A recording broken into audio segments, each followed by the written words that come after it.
Bonjour à toutes et à tous et bienvenue dans ce nouveau podcast. Pourquoi est-ce que j'ai déménagé? Alors, je suis originaire du sud-ouest de la France. Je viens d'une ville qui s'appelle Anglette et je suis né dans la ville juste à côté qui s'appelle Bayonne. Toutes les deux se situent dans le sud-ouest de la France. Et j'ai grandi là-bas jusqu'à mes 18 ans. C'est une région proche de l'océan et des montagnes que j'aime beaucoup et j'estime vraiment avoir été chanceux d'y avoir grandi.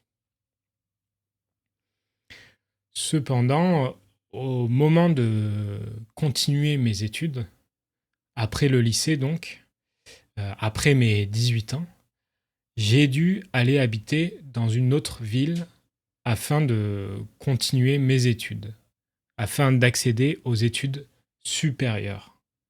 C'est c'est assez classique en France pour les personnes comme moi qui ne viennent pas d'une grande ville, de déménager pour ses études. On commence donc à vivre seul à 18 ans. J'ai vécu pendant 2 ans à Pau, une autre ville du sud-ouest, un peu plus grande que celle où j'habitais. Puis j'ai habité 2 ans à Bordeaux, la ville très connue pour le vin. Et enfin, pour finir, j'ai fini par habiter à Paris afin de faire des stages dans des entreprises, à la suite de quoi j'ai commencé à travailler. J'ai commencé à travailler à 23 ans. Entre le moment où j'ai fini mes études et maintenant, il s'est passé environ 6 ans, je dirais. J'ai donc vécu environ 5 à 6 ans à Paris. Et en soi, à Paris, c'est une ville que j'aime beaucoup. C'est une ville très jolie. Il y a beaucoup de choses à faire, beaucoup de choses à visiter. Et on n'a jamais fini de connaître la ville. Cependant, il y a un an, on a décidé avec ma femme de partir voyager pendant un an à l'étranger, et en particulier au Japon. On a pris une année sabbatique, une année de pause. On avait 29 ans et comme on n'avait pas de maison, ni d'appartement, ni d'enfant, on s'est dit que c'était le moment de vivre ce genre d'expérience. D'autant plus que depuis notre premier voyage au Japon, on est tombé amoureux du pays. On a commencé à apprendre le japonais et on voulait donc en découvrir plus. Pendant ce voyage, on a eu la chance de vivre des expériences exceptionnelles, mais aussi de rencontrer de nouvelles personnes. On a entre autres travaillé dans des fermes en faisant ce qu'on appelle du woofing, c'est-à-dire qu'on travaille à la ferme et en échange on est nourri et logé gratuitement. Et à l'occasion de ces expériences, on a eu la chance de rencontrer des gens formidables qui nous ont partagé leurs expériences de vie. Je pense particulièrement à un couple qui nous a accueillis et qui nous a expliqué comment ils avaient changé de vie.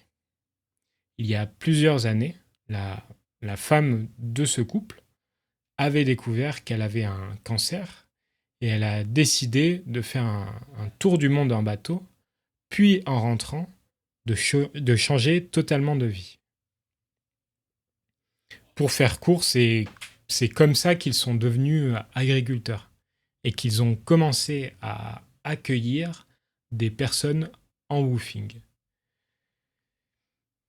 C'est peut-être un peu cliché, mais je pense que ce genre de partage d'expérience permet un peu de remettre les choses en ordre. Également, le fait d'être une année entière dans un autre pays, loin de notre cadre habituel, ça permet aussi de prendre du recul sur sa propre situation, sur notre propre vie. Je pense donc que ça a été un élément déclencheur qui nous a fait remettre en question la vie qu'on voulait avoir.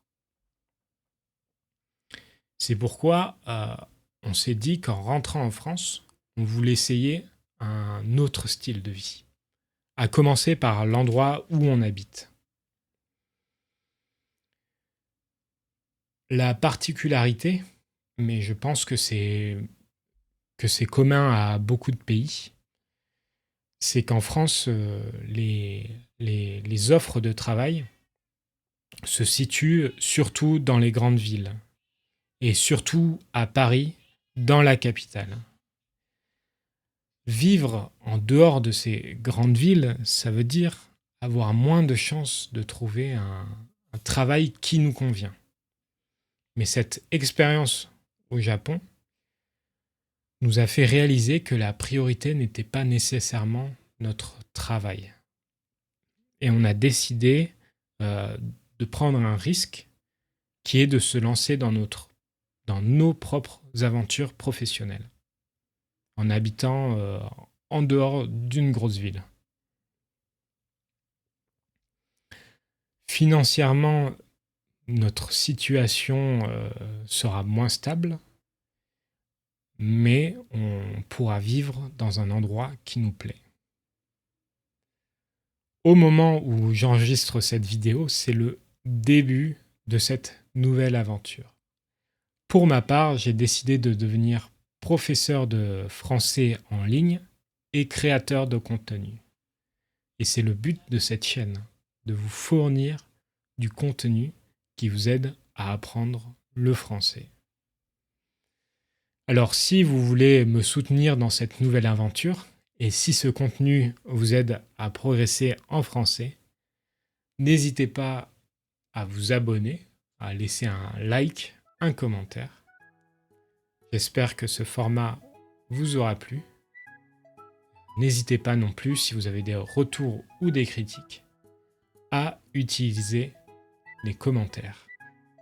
Et je vous dis à la prochaine vidéo.